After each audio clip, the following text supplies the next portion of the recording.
padroeira de um povo a lutar,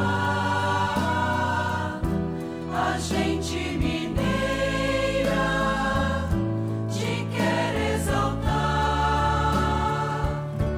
não só lá na serra.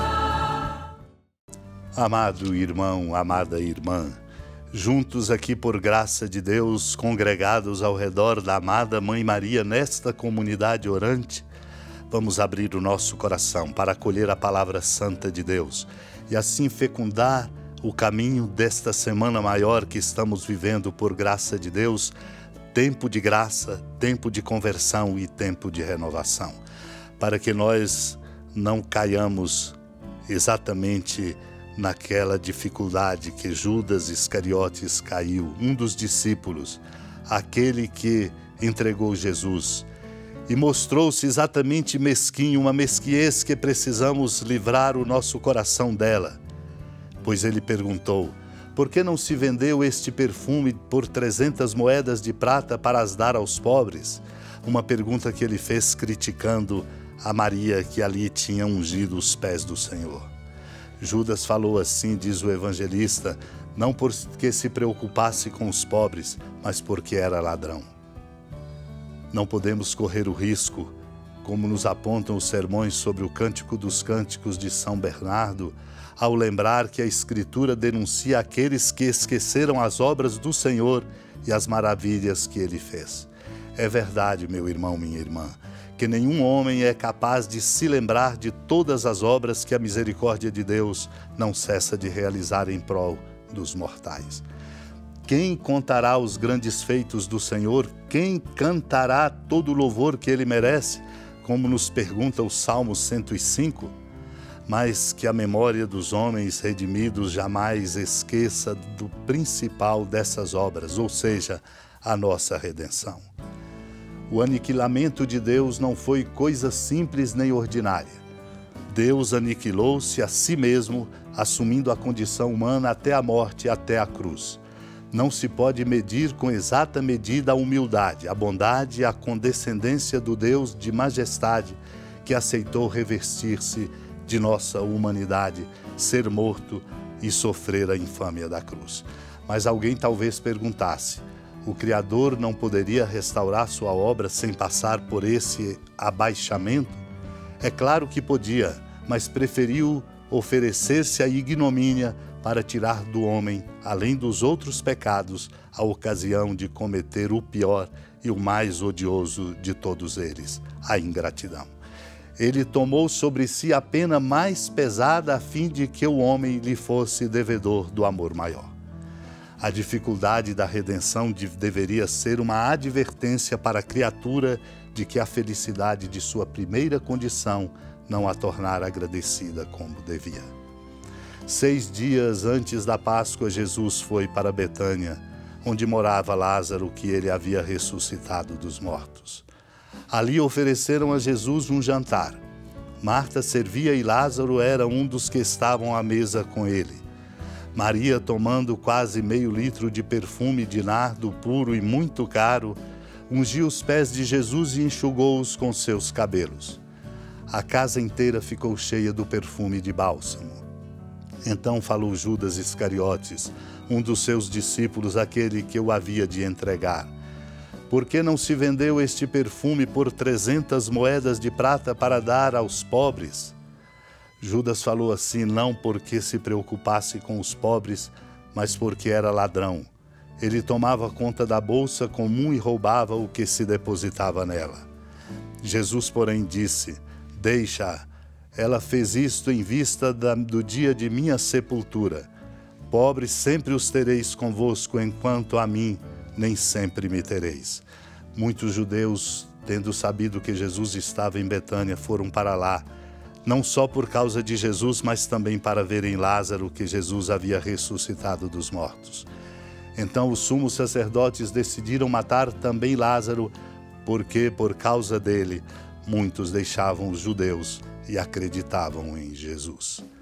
Amado e amada de Deus, o nosso coração pode ser dominado pela mesquinhez e, consequentemente, não enxergamos de fato a presença amorosa de Deus. Assim como aconteceu ali na casa de Lázaro, Maria e Marta. Quando Maria, tomando quase meio litro de perfume de nardo puro e muito caro, ungiu os pés de Jesus e enxugou-os com seus cabelos. A casa ficou cheia do perfume. Foi quando Judas Iscariotes interveio e disse: por que não se vendeu este perfume por 300 moedas de prata para dar aos pobres? Talvez uma pergunta dessa pudesse confundir e se pensar que ele assim estava falando exatamente porque se preocupasse com os pobres. Mas não, assim falou exatamente porque era ladrão e roubava da bolsa comum onde o dinheiro era depositado. Ouviu então de Jesus o desafio que nós somos chamados a acolher. Deixa-a, ela fez isto em vista do dia de minha sepultura. Pobres sempre os tereis convosco, enquanto a mim nem sempre me tereis. O Senhor disse isso exatamente para nos dizer que se nós não o tivermos, e se nós não tivermos atentos à força da sua presença, seremos como somos, lamentavelmente indiferentes para com os pobres. Muitos lá foram para ver Jesus e para ver Lázaro, que Jesus tinha ressuscitado dos mortos. Ajude-nos, Deus, com a força de sua graça, a compreendermos o que encontramos nos sermões de Santo Agostinho, quando ele diz: a paixão de nosso Senhor e Salvador Jesus Cristo é para nós penhor de glória e exemplo de paciência. Haverá alguma coisa que não possam esperar da graça divina os corações dos fiéis, pelos quais o Filho unigênito de Deus, eterno como Pai, não apenas quis nascer como homem entre os humanos, mas quis também morrer pelas mãos dos homens que tinham criado? Grandes coisas o Senhor nos promete no futuro, meu irmão, minha irmã. Mas o que Ele já fez por nós e agora celebramos é ainda muito maior. Onde estávamos ou quem éramos quando Cristo morreu por nossos pecados? Quem pode duvidar que Ele dará a vida aos seus fiéis quando já lhes deu até a sua morte? Porque a fraqueza humana ainda hesita em acreditar que um dia os homens viverão com Deus? Quem é Cristo senão aquele que no princípio era a palavra e a palavra estava em Deus e a palavra era Deus? Essa palavra de Deus se fez carne e habitou entre nós, fez-se participante de nossa morte para nos tornar participantes de sua vida. Ajude-nos, Deus, com a força da sua graça, supliquemos a compreender e a vivenciar este grande mistério da nossa salvação. Senhora da piedade, Mãe Virgem do Cristo Deus. Lembrai-vos, ó piedosíssima Virgem Maria, que nunca se ouviu dizer que alguém daqueles que, tendo recorrido à vossa proteção, implorado a vossa assistência e reclamado o vosso socorro, tenha sido por vós desamparado. Animado com igual confiança, a vós recorro, ó Virgem das Virgens, e gemendo sob o peso dos meus pecados, me prostro a vossos pés. Não desprezeis as minhas súplicas, ó Mãe do Verbo encarnado, mas dignai-vos de as ouvir propícia e de me alcançar o que vos peço. Amém. Feliz padroeira de um povo a lutar, a gente mineira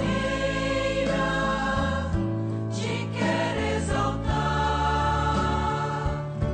não só lá na serra, tu és esplendor